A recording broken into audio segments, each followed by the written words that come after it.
चलिए सभी लोग हाथ जोड़ लीजिए, मंगला प्रारंभ करते हैं।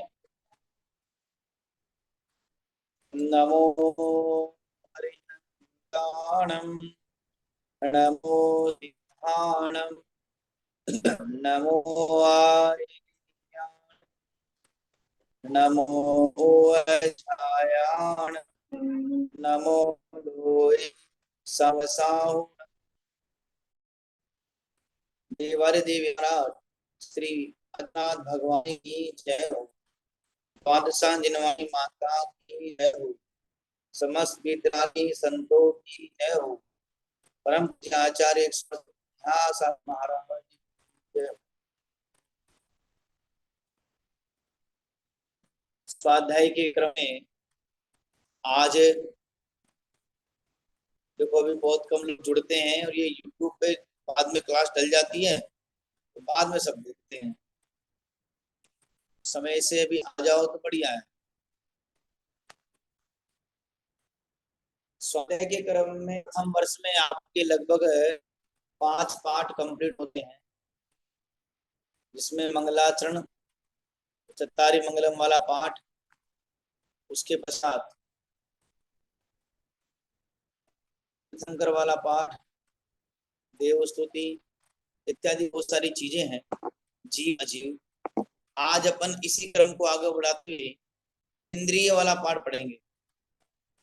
इंद्रियां, तो एक नया टॉपिक डाल लीजिए आप अपना, इंद्रियां।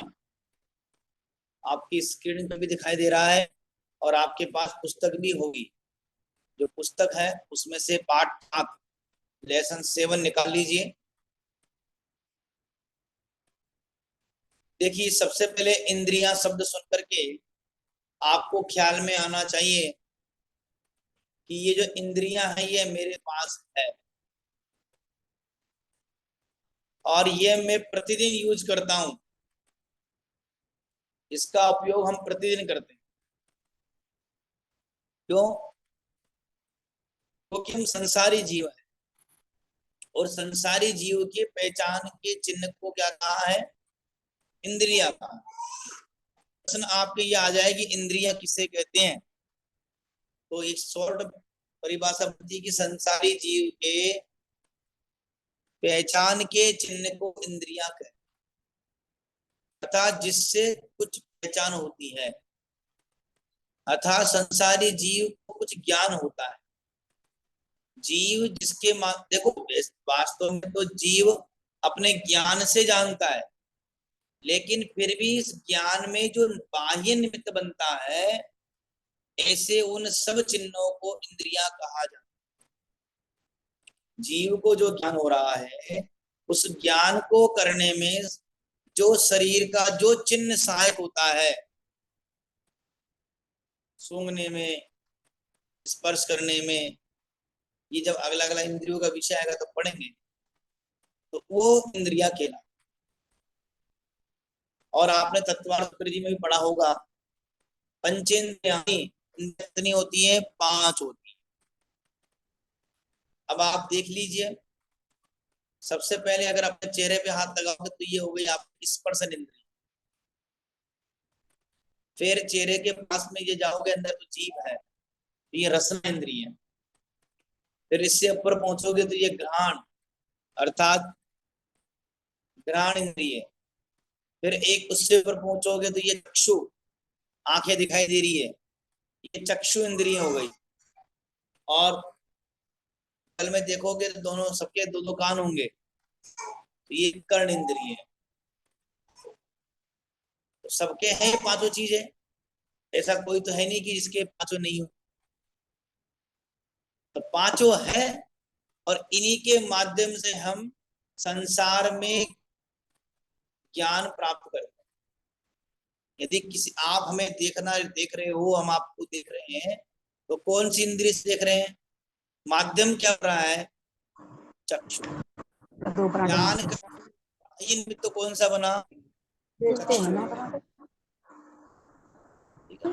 पुष्प सामने हो और जब किसी को जुकाम हो रही हो बहुत तेज, गुलाब का पुष्प होता है तो वो सुगंध देख पाता है? पीछे को उसे तो एक ही आती है, बाकी कोई मतलब ना। लेकिन जब सामान्य व्यक्ति को सदक दिया जाता है तो उससे सूंघ लेता है, अच्छी है या बुरी है। घर में पकवान बनते हैं, लड्डू बनते हैं, तब बन रहे होते हैं बेसन के, तब खुशबू आने लग जाती है। अभी तो बने ही नहीं है, कढ़ाई में रखे हैं, लेकिन पहले से खुशबू आ जाती है। नीचे वाले क्या कहने लग जाते हैं कि आग तो पर लड्डू बन रहे हैं। उनको पता है किसी ने? नहीं बताया। किसने? उनकी घ्राण इंद्रिय ने बताया। तो जो नाक है, जिसके माध्यम से सुगंध के माध्यम से ज्ञान हुआ, ये घ्राण है। अभी एक के बारे में और पढ़ लेंगे, सामान्य उदाहरण बता रहा हूं। ऐसे ऊपर मान ली लड़ाई हो गई, सास बहू में खटपट हो गई जोरदार, और आवाज सुनने में आई नीचे, तो क्या समझ जाते हैं कि आज तो बज रहे, बाजा बज रहे। तो ये सुनाई दे रहे हैं ना, निर्णय कैसे होगा कि ऊपर लड़ाई हो रही? देखने गई नहीं, बैठे नीचे नीचे अपन। हाँ, बाहर बैठे हैं, पड़ोसी को कैसे पता पड़ता है? देखने तो आता नहीं है।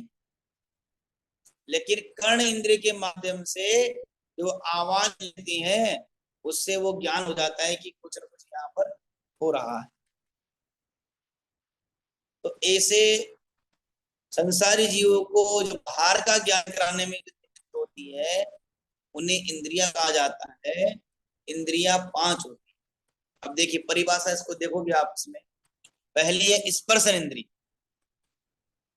जिससे छू जाने अर्थात स्पर्श होने पर, जिसके माध्यम से हल्का, भारी, रूखा, चिकना, कड़ा, नरम, ठंडा, गरम, ये याद रखना है आपको। हल्का, भारी, रूखा, चिकना, कड़ा, नरम, ठंडा, गरम, इनका ज्ञान हो जाता है, उसे स्पर्शन इंद्रिय कहते हैं। जैसे उदाहरण दिया है इसमें, जैसे आप रुई को हाथ लगाओगे तो क्या लगेगी? हल्की लगेगी, लगेगी ना। और पत्थर को हाथ लगाओगे तो क्या लगेगा? वो भारी लगेगा, हल्का भारी। घी को हाथ में रखोगे तो क्या लगेगा? चिकना। और मिट्टी को हाथ में रखोगे तो क्या अनुभव किया आपने? सूखा, रूखा। तो वस्तु, अलग अलग वस्तु आपके हाथ में आ रही है, और हाथ में आने के बाद आपको ये पता पड़ रहा है कि नहीं, ये वस्तु तो हल्की है, ये वस्तु भारी है। तो ये जो ज्ञान हुआ, ये किसके माध्यम से हुआ? ये स्पर्श इंद्रिय के माध्यम से। कड़ा नरम, पत्थर कैसा होता है? कठोर होता है। हीरा कैसे होगा? कठोर होगा। और रबड़ नरम होगी। ठंडा, बर्फ कैसा होगा? ठंडा। और आग गर्म। तो जिसके माध्यम से 8 चीजें, हल्का, भारी, रूखा, चिकना, कड़ा, नरम, ठंडा, गर्म, इनका ज्ञान होता है, उसको स्पर्शन इंद्रिय कहा जाता है। समझ में आया है? 8 चीज याद रखना है। कौन कौन सा है? हल्का, भारी, कड़ा, नरम, ठंडा, गरम, रूखा, चिकना। कैसे भी याद करो, हल्का, भारी, रूखा, चिकना, कड़ा, नरम, ठंडा, गरम, ये इसका शॉर्ट। कड़ा मतलब कठोर। ठीक है, वो कड़ा कड़वा होता है ना, वो अपने आगे पढ़ेंगे, वो स्त्री में कड़वा जो होता है, अपन कड़ा बोलते थे, कड़वा, वो आगे का। तो ये हो गई अपनी स्पर्श रेंज। अब अगला आ रहा है रसना इंद्रिय। रसना इंद्रिय का क्या कहा? कि जिसके माध्यम से हमें खट्टा मीठा अर्थात जिसके चखने से खट्टा मीठा कड़वा कसायला चरका चरपरा मतलब तीखा ऐसे स्वादों का ज्ञान होता है। अब ये तो 5 प्रमुख स्वाद के दिए हैं। कोई भी वस्तु आप अपने मुंह में रखोगे तो या तो खट्टी लगेगी या मीठी लगेगी या कड़वी लगेगी या तीखी लगेगी या हल्की तीखी लगेगी। इसके अलावा कोई और स्वाद है? यही तो स्वाद आता है। मिठाई कोई सी भी खाओ कैसी लगेगी? मीठी लगेगी। अब वो बात अलग है, किसी में 1 शक्कर है, किसी में 2 किलो तो ज्यादा मीठी लगेगी, किसी में 10 किलो तो शक्कर शक्कर लगेगी। लगेगी तो मीठी। मीठा खाओगे तो मीठा लगेगा, मीठा खाओगे और कड़वा लग रहा है तो मतलब बुखार है। तो मिठाई की गलती ना, तुम्हारी बुखार की गलती है, बुखार सुधारो। रस परिवर्तन हो जाता है ना, विकार होने पर रस परिवर्तन हो जाता है, यही विकार की पहचान है। तो क्या कहा? जिसके माध्यम से खट्टा मीठा, खट्टा लगे, इमली खाओगे तो क्या लगेगी? खट्टी मीठी लगेगी। खट्टी भी लग सकती है, कुछ कुछ स्वाद ऐसा होता है जो खट्टा मीठा लगता है। कुछ कुछ चीजें खाने से, जैसे नीम की पत्ती खाओगे तो कड़वी लगेगी, मिर्ची खाओगे तो तीखी लगेगी। तो ये जो तीखापन है, जो खट्टापन है, जो मीठापन है, ये जो ज्ञान हो रहा है ना, इसे बोलेंगे रसना। कि रसना, इसके माध्यम से जीव को इनका ज्ञान हो रहा है। ठीक है। आगे है घ्राण इंद्रिय, अर्थात जिससे सूंघने पर सुगंध और दुर्गंध, मतलब अच्छी गंध और बुरी गंध, अच्छी खुशबू बुरी खुशबू का ज्ञान होता है, उसे घ्राण इंद्रिय कहते हैं। नाक, जैसे फूल है, बाग बगीचे से निकल रहे हो आप, तो मालिक गुलाब का फूल का बगीचा है, आपको खुशबू आ गई तो आप क्या कहोगे? अरे आसपास कोई गुलाब का पौधा लगा हुआ, चमेली का पौधा लगा हुआ, गेंदे का पौधा लगा हुआ। या यूं कहे, मान लीजिए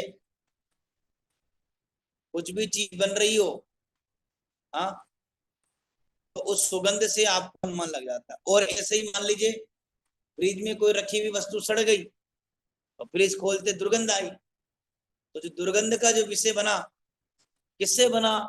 घ्राण इंद्रिय के माध्यम से। तो सुगंध और दुर्गंध का ज्ञान जिसके माध्यम से होता है वो घ्राण इंद्रिय। ठीक है। अगला इंद्रिय आती है चक्षु इंद्रिय। नाक के ऊपर देखो आंखें हैं, तो जिसके द्वारा काला पीला नीला लाल और सफेद इन रंगों का ज्ञान होता है। ये प्रमुख रंग दिए हैं, जरूरी नहीं कि इन्हीं का हो और बाकी दूसरे का नहीं हो। नहीं हो तो दिखेगा नहीं क्या? हरा होगा तो दिखेगा नहीं क्या? लेकिन ये रंगों के प्रमुख नाम, इसके माध्यम से कलर का ज्ञान हो रहा है, रंग का ज्ञान हो रहा है। ये किस कलर की वस्तु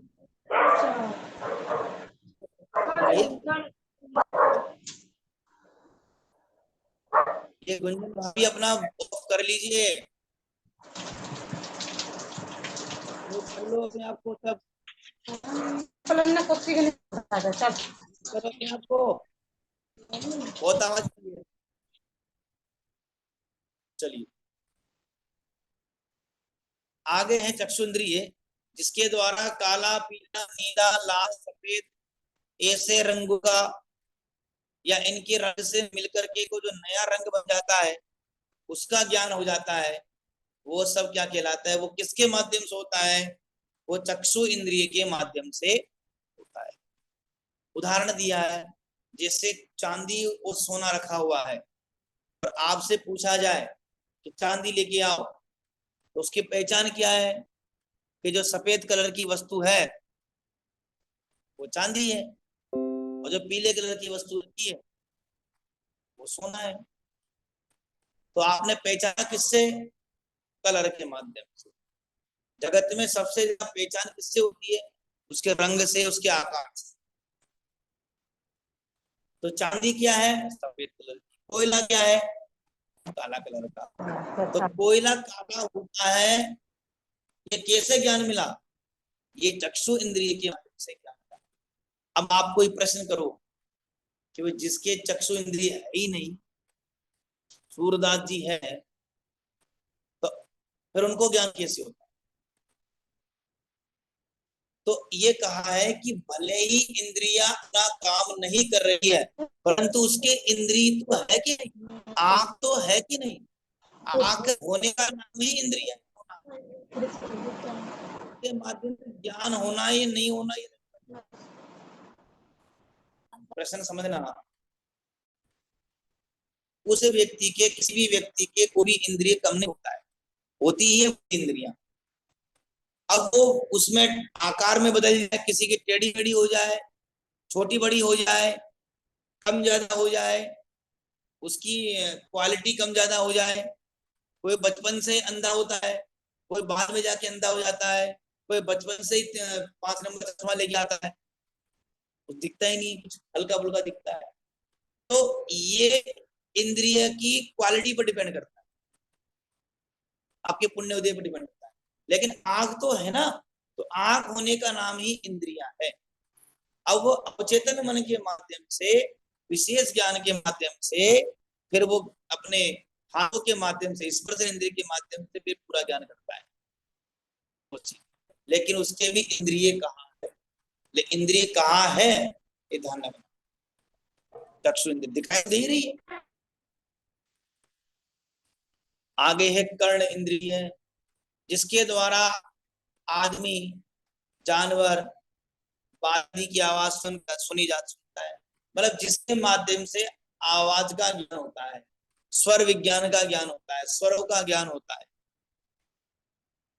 जैसे टीवी चलाई आपने, तो आपके मान लीजिए चित्र नहीं आ रहे हो और आवाज आवाज आ रही है, तो भी काम चल जाता है।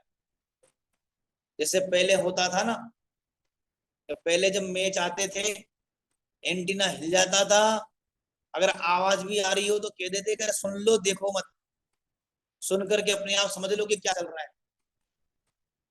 तो जो सुनकर के जो ज्ञान हो रहा है, जैसे आपने कोई गाना सुना, तो गाना सुनकर के उस गाने के शब्द याद हो रहे नहीं हो रहे? मैं आपको कह रहा हूं, आप सुन रहे हो, तो सुनकर के आप ज्ञान प्राप्त कर रहे हो। तो जो ये सुनकर के जो ज्ञान प्राप्त हो रहा है, ये कर्ण इंद्रिय के माध्यम से हो रहा है। ठीक है। इस तरीके से आज हमने अभी संक्षिप्त में 5 इंद्रियों का विषय पढ़ा। स्पर्श इंद्रिय, रसना इंद्रिय, घ्राण, चक्षु और कर्ण। ये 5 इंद्रियों के माध्यम से संसारी जीव को संसार के का ज्ञान कराने में निमित्त है। इनके माध्यम से ज्ञान हो ही हो, ये जरूरी नहीं है। और ये इंद्रियां आत्मज्ञान कराने में निमित्त नहीं है, ये भी ध्यान रखना। मात्र बाह्य ज्ञान कराने में निमित्त है, बाहर का वेद दिखा देंगे। आत्मज्ञान तो अपनी आत्मा के स्वभाव का आश्रय लेने से ही होगा। ठीक है। तो प्रश्न के दृष्टिकोण से देखा जाए तो प्रश्न सीधा सीधा बन सकता है, इंद्रियां किसे कहते हैं और कितने प्रकार की होती है। अगला प्रश्न, कोई भी परिभाषा बन सकती है। कर्ण इंद्रिय किसे कहते हैं, उदाहरण से। चक्षु इंद्रिय किसे कहते हैं, उदाहरण से। तो आप में जो जो इंद्रियां दी गई है, अब देखो आगे विषय आ रहा है। कल अपन ने एक विषय पढ़ा था, एक इंद्रिय स्थावर। तो आज एक अन्य विषय आया है, दूसरा त्रस। त्रस किससे कहेंगे, दो इंद्रिय से, 2 इंद्रिय, 3 इंद्रिय और 4 इंद्रिय और 5 इंद्रिय। 2 इंद्रिय, 3 इंद्रिय, 4 इंद्रिय और 5। ये जो जीव कहलाते हैं, ये क्या कहलाते हैं, त्रस जीव कहलाते हैं। 2 इंद्रिय, 3 इंद्रिय, 4 इंद्रिय और 5 इंद्रिय। और एक इंद्रिय जीव क्या कहलाएगा? स्थावर कहलाएगा। ठीक है, एक इंद्रिय जीव के बारे में कल अध्ययन कर लिया है। आज अपन त्रस जीव के कर रहे हैं। ठीक है, त्रस जीव में सबसे पहले आ रहा है 2 इंद्रिय जीव। अब 2 इंद्रिय में आपको स्पर्श ख्याल में आ रहा है स्पष्ट रूप से कि जिस जीव के 2 इंद्रियां होती है। 2 इंद्रियां कौन सी? एक तो स्पर्शन होगी ही होगी, और स्पर्शन से जब आगे क्रम बढ़ेगा तो पहले कौन सी आ रही है? स्पर्शन रसना। कौन सी आ रही है? रसना। अर्थात देखो क्रम है, 2 इंद्रिय जीव के स्पर्शन और घ्राण नहीं होगी, 2 इंद्रिय जीव की स्पर्शन और कर्ण नहीं होगा,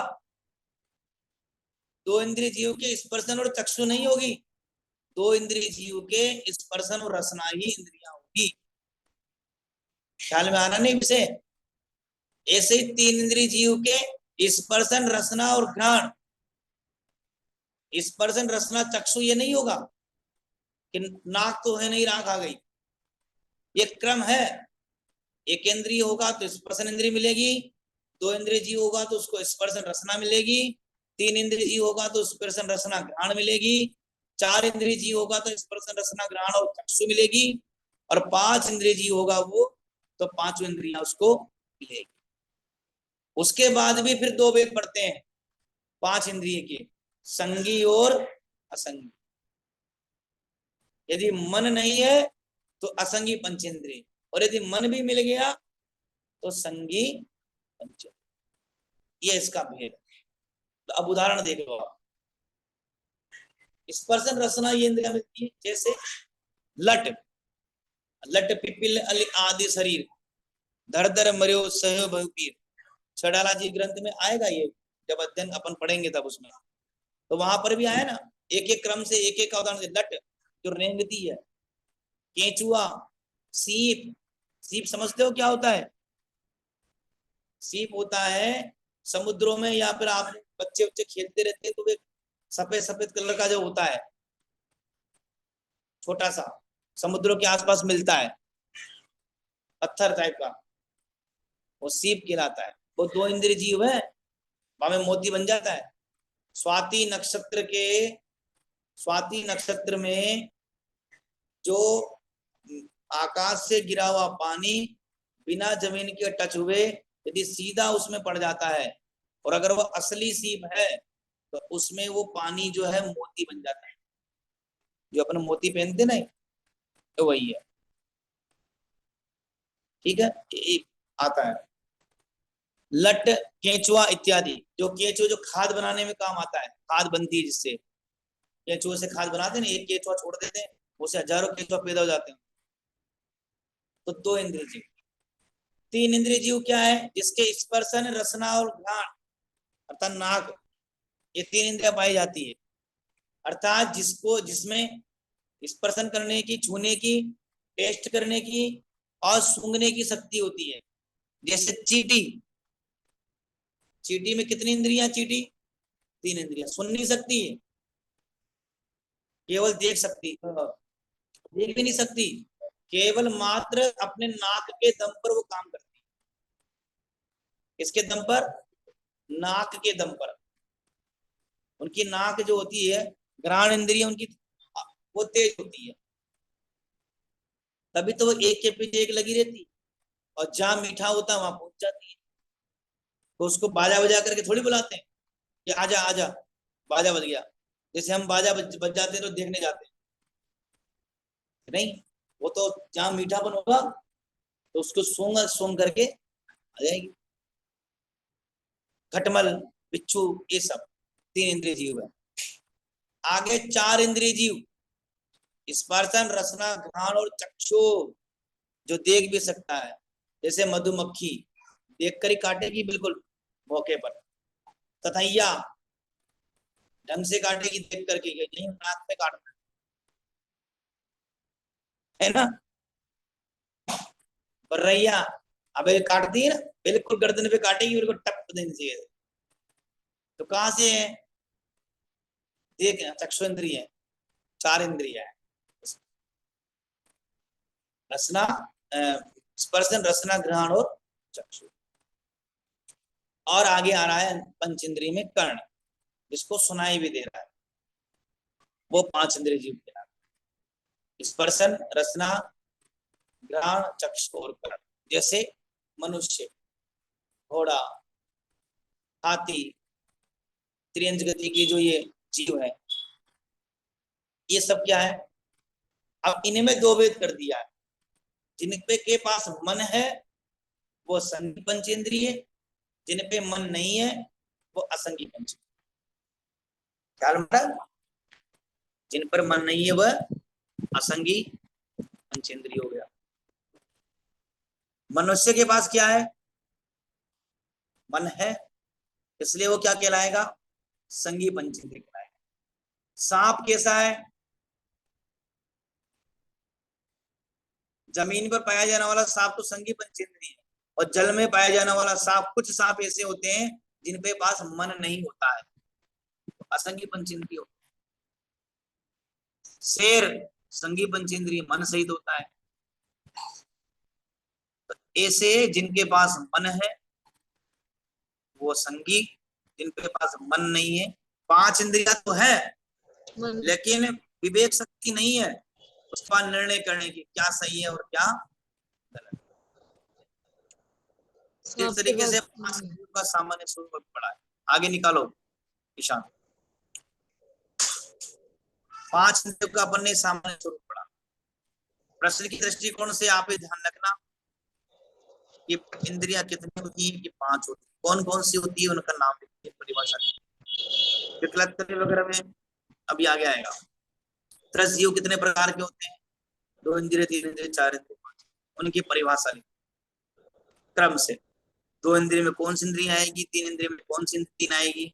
अब सीधे सीधे क्रम एक एक बढ़ाते जाओ, उदाहरण बदलते जाएंगे।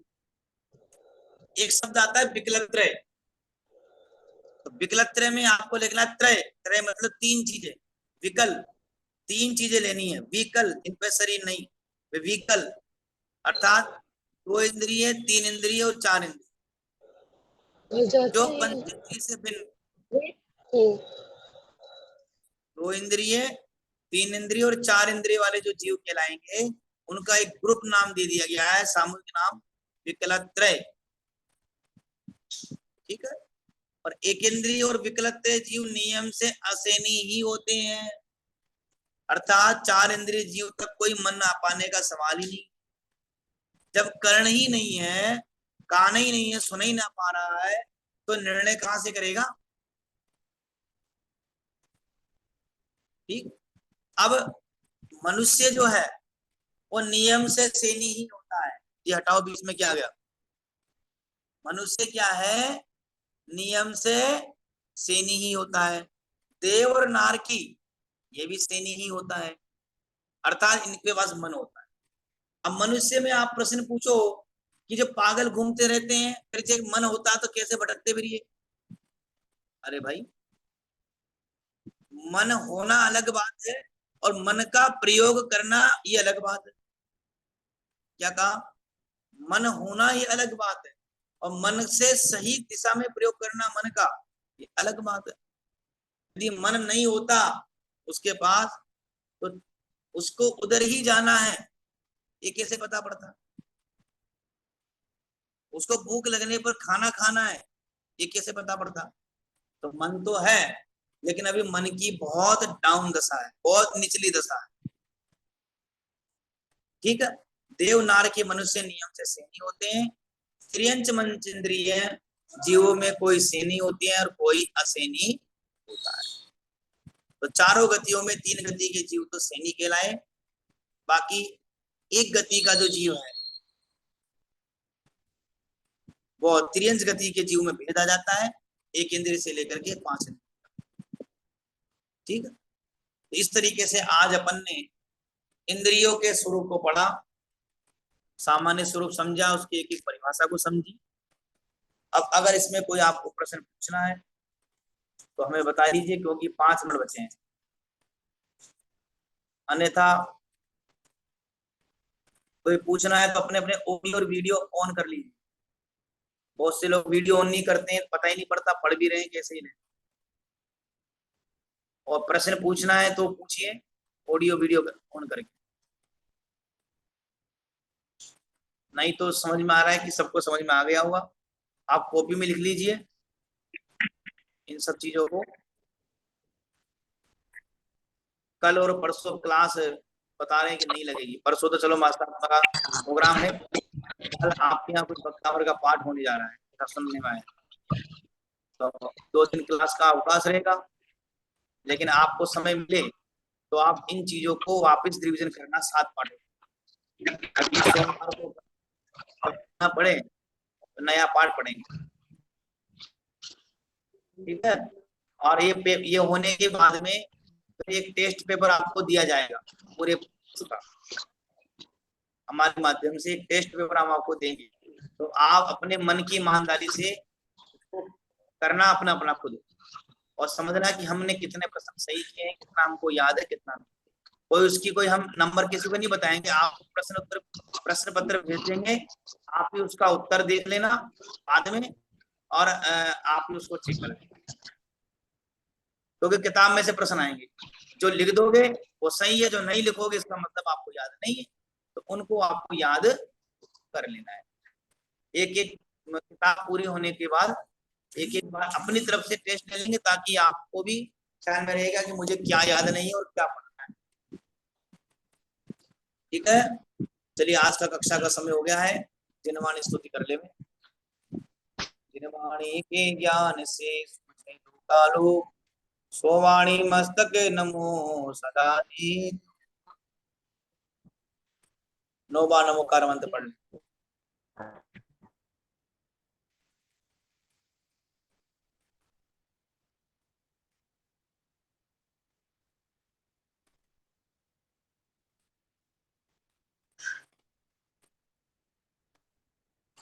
बोले द्वार जिनवाणी माता की जय हो।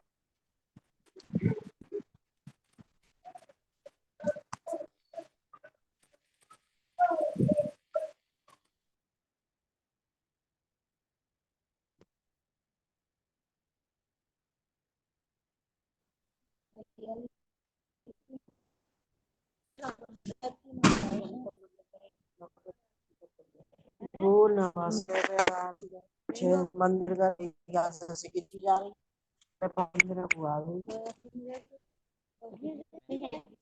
7 तारीख को जा रही है बंदे